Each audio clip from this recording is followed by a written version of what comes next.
आदि के कानों में आरू की एक ही बात गूंजने लगी, वैसे भी मैं बहुत जल्द तुम्हें इस अनचाहे रिश्ते से आजाद कर दूंगी। नहीं, वो ऐसा कुछ नहीं करेगी, उसने बस गुस्से में बोल दिया था। मेरी साहिबा मुझे छोड़कर नहीं जाएगी, मुझे पता है।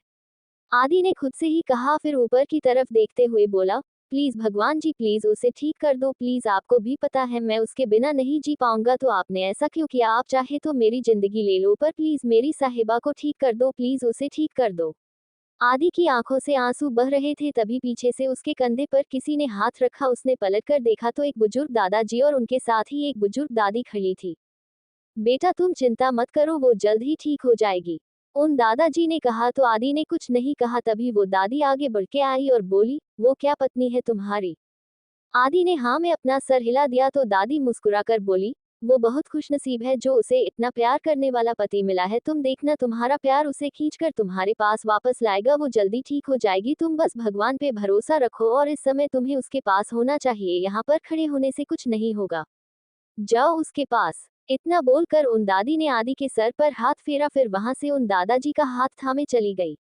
आदि ने उन दोनों को जाते हुए देखा, फिर अपने आंसू पोंछकर पार्किंग एरिया से अंदर हॉस्पिटल में चला गया। अंडस्को रूथ सुपीरियर के पास पहुंचा। उसने उस आदमी को वहीं लैब में जाकर पटक दिया और साथ ही वो वेपन्स वाला बॉक्स भी साइड में पैर से खिसका दिया। सुपीरियर ने अजीब नजरों से रूथ की तरफ देखा। रूथ ने उस आदमी को बांध दिया। रूथ ऑलरेडी उस आदमी को काफी पीट चुका था। उस आदमी में अब बिल्कुल भी हिम्मत नहीं थी वो कुछ कर पाए। ये सब क्या है रूथ, और तुम यहाँ क्यों आए? तुम्हें मना किया था ना? सुपीरियर शक्ति से बोले। तो रूथ ने अपना सर झुकाया, फिर बोला, सुपीरियर इस आदमी ने चीफ का एक्सीडेंट किया है, वो भी जानबूझकर। अब इसने ये सब किस लिए किया है वो तो बस यही जानता है। चीफ की कंडीशन काफी क्रिटिकल है, उन्हें राम हॉस्पिटल लेकर गया है।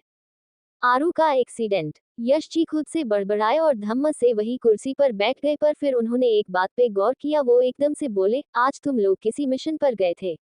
क्योंकि बिना किसी मिशन पर जाए या जब तक आरू तुम्हें कोई ऑर्डर न दे तब तक तुम आरू को चीफ नहीं बोलते। ऊपर से वो बॉक्स भी साथ में लाए हो, क्या है उस बॉक्स में बताओ, और झूठ बोलने की कोशिश करना भी मत। रूथ एक पल को ठिठका, फिर अगले ही पल उसने अपनी नजरें उठाए और बोला, सुपीरियर उसमें मुल्टीपेरा वेपन्स है। इसी तरह रूथ ने पूरी बात यश जी को बता दी। यश जी उठे, उनकी आंखों में गुस्सा था। वो एकदम से उस आदमी में लात मारते हुए बोले, on whose behalf did you do all this? किसके कहने पर किया तुमने ये सब? उस आदमी के मुंह से खून निकल आया। वो कुछ बोलना चाह रहा था, पर तब तक वो बेहोश हो गया। Speak up you idiot, Yash ji उसे मारते हुए बोले, पर तभी रूथ ने आकर उन्हें रोक लिया। ये आप क्या कर रहे हो? अगर ये मर गया तो हमें कुछ भी पता नहीं चलेगा। फिलहाल हमें आरू के पास चलना चाहिए, पता नहीं कैसी होगी वो, इसलिए चलते हैं। रूथ ने यश जी को समझाते हुए कहा। यश जी ने एक और लात उस आदमी को मारी और बाहर चले गए। रूथ ने एक आदमी को उस आदमी पर नजर रखने को बोला और वहां से यश जी के पीछे चला गया। यश जी बाहर बारिश में खड़े थे। वो खुद से ही मन बोले, आरू हर बार अपने मिशन में कामयाब होकर मुझे फक्र महसूस करवाती है। मैंने कभी नहीं सोचा था कि आरू ऐसी बन जाएगी, लेकिन क्या आरू को उन सब में घसीटकर मैंने गलती कर दी? पहले दीदी और जीजा जी, फिर अब आरू। अगर उसे कुछ हो गया तो मैं खुद को माफ नहीं कर पाऊंगा। नहीं, मैं हॉस्पिटल नहीं जाऊंगा। अब पहले ये गुत्थी सुलझेगी कि आरू का एक्सीडेंट किसने करवाया और क्यों। रूथ बाहर आया, फिर गाड़ी की तरफ बढ़ते हुए बोला, चलिए सुपीरियर चलते हैं। नहीं रूथ, अब मैं हॉस्पिटल तब जाऊंगा जब मैं उस आदमी के मुंह से सच उगलवा लूंगा। इतना बोल यश जी अंदर चले गए। रूथ ने भी अपना सरना में हिलाया और यश जी के पीछे पीछे उस लैब में चला गया। अंडस्को आदि अंदर पहुंचा तो देखा राम वही बेंच पर बैठा है, रूही भी उसी के पास बैठी है और नव कहीं गया हुआ था शायद। आदि ओ ठीक है, बाहर वही दीवार से लगकर खड़ा हो गया। करीब 4 घंटे हो चुके थे आरू का ऑपरेशन चलते हुए। नव भी वापस आ चुका था। फाइनली डॉक्टर्स के साथ उनकी टीम बाहर आई। अबीर भी उन्हीं में शामिल था। वो सब कुछ डिस्कशन करते हुए बाहर निकले। नव और आदि दोनों ही एकदम से डॉक्टर्स के पास आके बोले, how is she now? I won't give you any false hope. To be honest, she is not okay at all. We can say something only after 24 hours because her condition is very critical. इतना बोलकर वो doctor वहां से चले गए और आदि अबीर के पास आ गया। अबीर तू तो था न साथ में, तो तू बता वो जल्दी ठीक हो जाएगी? और वो बिल्कुल ठीक भी है, बोल न प्लीज। वो डॉक्टर वो पागल है, कुछ भी बोल रहा है, तू बताना वो कैसी है? आदि ने अबीर की तरफ बेचैनी से देखते हुए कहा तो अबीर कुछ नहीं बोला, उसने बस अपना सर झुका लिया। उसकी आंखें नम हो गई। अबीर की आंखों के सामने वो सारे पल घूम गए जो उसने आरू के साथ बिताए थे। अबीर बोल, न पूछ रहा हूं मैं तुझसे कुछ। अबीर के कोई जवाब न देने पर आदि एकदम से चीख पड़ा, आदि ऐसे बिहेव करना बंद कर।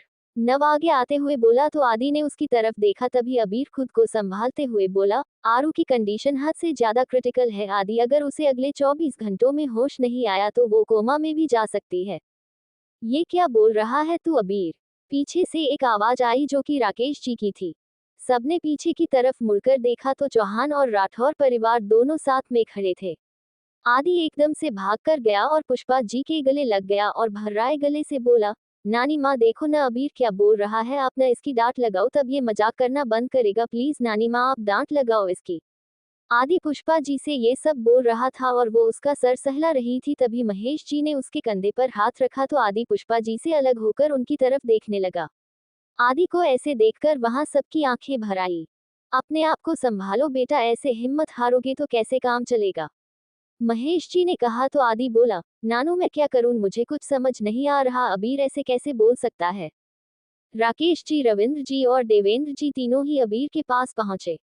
नव वही दीवार से टिका हुआ खड़ा था, वो बस एकटक अबीर को देख रहा था। ये सब सच है क्या अबीर? देवेंद्र जी ने कहा। अबीर ने हाँ में अपना सर हिला दिया। वो कुछ बोलने ही वाला था तब तक अंदर ती से एक नर्स भागती हुई आई और बोली, डॉक्टर पेशेंट की हालत बहुत बिगड़ रही है। अबीर फौरन अंदर की तरफ भाग गया। वो नर्स बाकी डॉक्टर्स के ओर भाग गई। आदि और नव दोनों ही एकदम से अंदर ती में चले आए। आरू की सांसें ऊपर नीचे चढ़ रही थी, वो जोर जोर से सांसें ले रही थी। अबीर ने मशीन्स की सेटिंग्स की तरफ देखा, फिर उसने ऑक्सीजन लेवल को हल्का सा बढ़ा दिया और ब्लड की तरफ देखा तो वो भी बस खत्म होने को ही था। Sister get me some AB negative blood right now. Abir ने वहीं खड़ी नर्स से कहा तो वो नर्स बोली, sir we doesn't have AB negative blood in our blood bank because it is very rare. Adi फौरन ती से बाहर निकला और रिसेप्शन की तरफ बढ़ गया। वो वहां पर डेस्क पे हाथ मारते हुए बोला, I want AB negative blood that too, even now I don't know from where you guys will get but I want that blood for my wife। आदि की आवाज तेज थी। तभी राम आकर उसके कंधे पर हाथ रखते हुए बोला, क्या कर रहा है आदि, ऐसे चिल्लाने से क्या फायदा है, हमें उसके के लिए कोई डोनर ढूंढना होगा जिसका ब्लड AB नेगेटिव हो। मेरा ब्लड AB नेगेटिव है, मैं डोनेट कर सकता हूँ ब्लड। पीछे से एक अनजानी आवाज आई। राम और आदि ने मुड़कर देखा तो शान अमित के साथ खड़ा था। तभी शान आगे बढ़ते हुए बोला, एक्चुअली मेरे थोड़ा दर्द हो रहा था पैर में, क्योंकि कल मुड़ गया था तो मैं यहाँ चेकअप के लिए आया था। तभी मैंने राम को बोलते हुए सुना कि उसे AB नेगेटिव ब्लड चाहिए। मैं डोनेट कर सकता हूँ ब्लड। शान ने सब एक्सप्लेन करते हुए कहा तो राम ने फौरन उसे गले लगाते हुए कहा, थैंक यू सो मच शान। Your welcome. लेकिन किसको ब्लड चाहिए, हुआ क्या है, और अपनी वो तूफान मेल किधर है? शान ने राम से अलग होकर इधर उधर नजरें घुमाते हुए कहा तो राम उदास होकर बोला, आरू का एक्सीडेंट हुआ है शान, उसी को ब्लड चाहिए। शान एकदम से हैरान रह गया। उसके मुंह से हैरानी से निकला, व्हाट? हाँ यही सच है, राम ने कहा। तभी आदि शान का हाथ पकड़ो ती की तरफ ले जाते हुए बोला, डिटेल्स तुम बाद में पूछना, फिलहाल प्लीज जल्दी करो। आदि ने अबीर के पास शान को ले जाकर खड़ा किया, फिर बोला, इसका ब्लड AB नेगेटिव है और ये डोनेट करने को भी रेडी है, अब तू बस जल्दी कर। इस पूरी बात के दौरान शान बेचैनी से अंदर ती में देखने की कोशिश कर रहा था। तभी अबीर शान को अपने साथ ले गया अंदर। शान ने जब आरू को इस तरह से देखा तो उसके दिल में एक टिस उठी और आंखें नम हो गई। वो फौरन अबीर को देखकर बोला, ये ठीक हो जाएगी ना ब्लड चढ़ने के बाद? अभी कुछ कह नहीं सकते हैं, बस हमारी पूरी कोशिश रहेगी कि आरू जल्द से जल्द ठीक हो जाए, अबीर ने कहा और आरू के पास ही ती में रखा एक और बैट सरका दिया। आरू को फौरन ब्लड चढ़ना था, इसलिए शान को वहीं लिटा दिया गया और एक तरफ उसका ब्लड निकल रहा था, वहीं दूसरी तरफ वो फिल्टर होते हुए आरू को चढ़ रहा था। आदि और नव सब मेडिसिन वगैरह के लिए चक्कर लगा रहे थे। थोड़ी देर बाद शान ती से बाहर आया। वैसे उसका मन बिल्कुल भी नहीं था कि वो आरू को ऐसे ती में छोड़कर जाए, पर अबीर ने उसे अपने साथ बाहर ले आया। शान वहीं पर रुक गया, पर उसे वीकनेस होने लगी, उसे चक्कर आए और वो वहीं दीवार से टिक गया। अमित फौरन उसके पास आया। तभी अबीर शान से थोड़ी शक्ति से बोला, तुमसे कहा था ना वीकनेस है, जाके कुछ खा लो और रेस्ट करो, समझ नहीं आया तुम्हें? डॉट विस्मयादिबोधक चिन्ह उद्धरण चिन्ह। फिर अबीर ने अमित की तरफ देखा और कहा, इसे ले जाकर कुछ खिला देना और रेस्ट भी जरूरी है, इसने काफी ब्लड डोनेट किया है। अमित ने हाँ में अपना सर हिला दिया और उसे वहां से ले जाने लगा। शान ने घूर कर अबीर को देखा, फिर अमित के साथ जाने लगा। तभी सारिका जी उसके आगे आकर बोली, थैंक यू बेटा, तुमने मेरी बच्ची के लिए अपना ब्लड देकर बहुत हेल्प कर दी। इतना बोलकर सारिका जी ने शान के सर पे हाथ फेरा। शान मुस्कुरा दिया, उसे एक ममतामयी स्पर्श का एहसास हुआ। शान अमित के साथ चला गया। अबीर ने बाकी सबको भी समझा बुझाकर घर भेज दिया, पर आदि, नव और राम तीनों ही हॉस्पिटल में रुके थे। अगले 24 घंटे बीतने में बस 2 घंटे ही बाकी थे, पर आरू की बॉडी रिएक्ट नहीं कर रही थी। आरू को अब इमरजेंसी वार्ड में शिफ्ट कर दिया गया। अबीर आदि के सर पर पट्टी कर रहा था, जो वो बहुत मुश्किल से करवाने के लिए माना था। अबीर, क्या मैं एक बार अंदर जाके उसे देख सकता हूँ प्लीज? आदि ने अबीर से पूछा। उसने अभी भी वो खून से सने हुए कपड़े पहने हुए थे। आदि, मैं इस बारे में कुछ नहीं बोल सकता, ये हॉस्पिटल यहाँ का है, इसलिए तुझे यहाँ के डॉक्टर्स से परमिशन लेनी होगी, और पहले ये कपड़े बदल, इस तरह से रहेगा तो डॉक्टर्स तुझे बिल्कुल भी नहीं जाने देंगे, अबीर ने कहा। तो आदि ने लाचारगी से अबीर की तरफ देखा। तभी नव बोला, अबीर ठीक कह रहा है, पहले तुम घर जाके फ्रेश होकर आओ, उसके बाद देखते हैं क्या करना है। फिर नव ने राम की ओर देखकर कहा, इसे अपने साथ घर ले जाओ। आदि फौरन बोला, अगर मैंने चेंज कर लिया तो क्या मैं साहिबा से मिल सकता हूँ? हम मिल लेना, तब तक मैं यहाँ डॉक्टर से बात करता हूँ, अबीर ने कहा। तो आदि फौरन उठा और रॉकेट की स्पीड से वहां से चला गया। उसकी पट्टी भी ठीक से नहीं हुई थी। To be continue. हम मिल लेना, तब तक मैं यहाँ डॉक्टर से बात करता हूँ, अबीर ने कहा। तो आदि फौरन उठा और रॉकेट की स्पीड से वहां से चला गया। उसकी पट्टी भी ठीक से नहीं हुई थी। अरे आदि, ये पट्टी तो, अबीर बोलता ही रह गया। तब तक आदि वहां से जा चुका था। आदि काफी तेजी से अपनी कार ड्राइव कर रहा था। अगले 10 मिनट में अपने घर पर था। वो जल्दी से रूम में गया और अपने कपड़े लेकर बाथरूम में घुस गया। उसने शॉवर ऑन किया और उसके नीचे खड़ा हो गया। तभी उसकी आंखों से सामने वो सारे पल किसी फिल्म तरह घूमने लगे। जब जब वो आरू के करीब गया, तभी अचानक से वो पल भी उसकी आंखों के सामने आ गया, जब आरू ने अपना खून से सना हाथ उसके गाल पर रखा था। उसकी सारी हिम्मत एकदम से टूट गई और वो वही घुटनों के बल बैठ गया। तभी अचानक से उठा, उसने अपने कपड़े लिए और जल्दी से उन्हें पहनकर बाहर आया। उसने अपने बाल भी नहीं बनाए और ऐसे ही वापस कार की तरफ भाग गया। घर में सबने उससे कहा कि वो थोड़ा आराम कर ले, पर वो सबको इग्नोर कर सीधे कार में बैठा और वापस हॉस्पिटल पहुंच गया। आधे घंटे में आदि घर जाकर वापस भी आ गया और सीधे इमरजेंसी वार्ड के बाहर रुका। वहां पर नव खड़ा था। तुम इतनी जल्दी कैसे आ गए?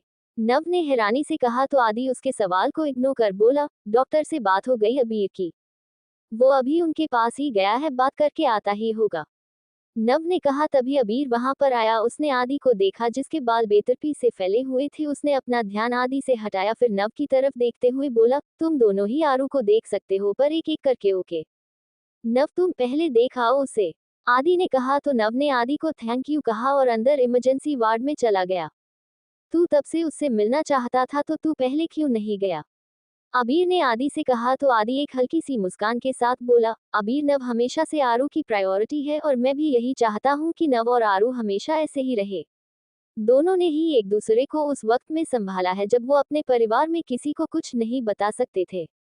ये तो है, आरू और नव की बॉन्डिंग सबसे स्पेशल है, अबीर ने कहा। तो पीछे से राम की आवाज आई, और ये बॉन्डिंग हमेशा ऐसे ही रहेगी।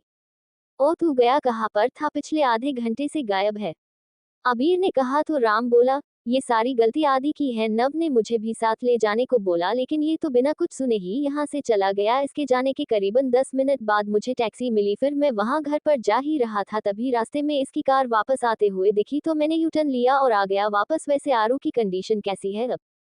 अगले 1 घंटे में अगर उसे होश आ गया तब तो हम कुछ बता सकते हैं, लेकिन अगर होश नहीं आया तो मैं कुछ नहीं कह सकता, अबीर सर झुकाकर बोला। तो आदि ने कहा, तू देखना, उसे होश आ जाएगा, मैं लाऊंगा उसे होश में, और जब मैं लाऊंगा तो उसे होश में आना ही पड़ेगा।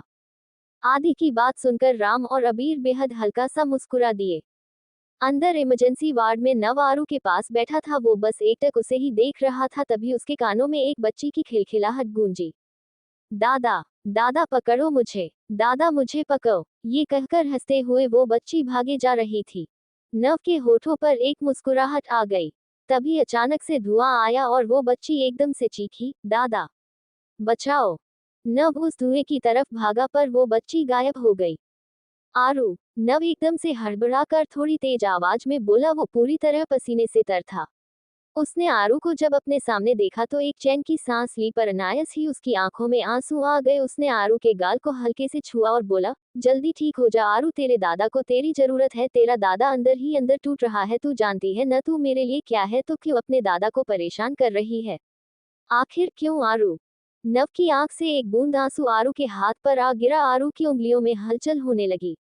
नव से अब आरू को इस तरह देखा नहीं जा रहा था। वो उठा और बाहर चला गया। नव बाहर निकलकर सीधे हॉस्पिटल के पार्किंग एरिया में चला गया। आदि ने उसको जाते हुए देखा और राम को उसके पीछे जाने का इशारा किया। राम नव के पीछे चला गया और आदि अंदर इमरजेंसी वार्ड में। अबीर वहीं बाहर बेंच पर बैठ गया। कल रात से ही उसे एक पल भी बैठने को नहीं मिला था। वो बेंच पर बैठा और उसने अपनी आंखें बंद कर ली। आदि अंदर इमरजेंसी वार्ड में आया। उसने आरू की तरफ देखा जिसका चेहरा मुरझाया हुआ था। आदि गया और आरू के पास ही उसका हाथ पकड़ बैठ गया।